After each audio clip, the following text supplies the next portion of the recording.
ম্যাগো বেলা 10টার বেশি হয়ে গেছে আর আমাদের এই লোকটার কি জ্ঞানাক্কেল দেখো না, এখনো অব্দি মটকা মেরে শুয়ে আছে। এ কি আজকের বাজার হাটে যাবে না আর খাওয়া দাওয়া আমাদের হবে না নাকি বললেন?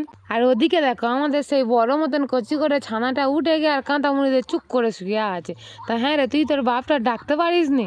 বলি হ্যাঁ গো, তুমি কি আজকে আর উঠবে না? বাবারে বাবা, এর কারবারটা শুধু দেয়, ডাকতেছে বলে আবার পাশ ফিরে শুয়ে পড়তেছে। ঠিক আছে শুয়ে থাকো, তোমার পিছনে আমি আর কাটি খাবুনি। আর তুমি নাকি সয়াবিন গিলতে পারো না, ওই সয়াবিন গিলে ছাড়ো। তা সেই জন্য এই গোটাদি সয়াবিন গরম জলে ভিজে রেখেছিলাম, এবারে জলটা ভালো করে নিগড়ে নেবো। ইচ্ছা করতে যে আমার বরের ধরে এরকম করে নিগড়ে দিয়ে একদম। হেই ওপারে কারা বলতো? আমার গো, তোরা লোকের বাড়ির সামনে গিয়ে কি করতেছি? পেইলে আয় আগে। হেই তোর ধরে না নিয়ে কোনো মুগুন নেতে রে আই। এই নে কাজু বাদাম আর পোস্তটা একটু বেটে দে, নয়তো বলে দেবো তুই ওদের বাড়ির সামনে গিয়ে দরজা নেড়ে এইছিলি। আমি তৎক্ষণে এইদিকে একটু সয়াবিন গুলো মাল মশলা মিশে নিয়ে একটু হলুদ গুঁড়ো, একটু নুন আর একটু টক দই দিচ্ছি, দিয়ে ভালো করে মিশে নে আর গরম তেলে দে আর ভেজে নেবে পাশাপাশ করে। সয়াবিনে যত তেল দাও, তেল দেওয়ার পোষাতে পারবে না, একদম চ্যাকচাক করে টেনে নেবে। এবারে ওই তেলে একটু দারচিনি ফোড়ন দিচ্ছি, আর কিচ্ছু নেই গরম মশলার মধ্যে, ওই জন্য শুধু দারচিনি দিচ্ছি। দিয়ে আর কাজু আর ওই পোস্তর যে বাইটা রেখেছিলাম ওইটা দিচ্ছি, দিয়ে একটু নেড়ে চাইরে একটু নুন আর একটু লঙ্কা গুঁড়ো দিচ্ছি। এই রান্নায় আবার হলুদ গুঁড়ো দুবুনি।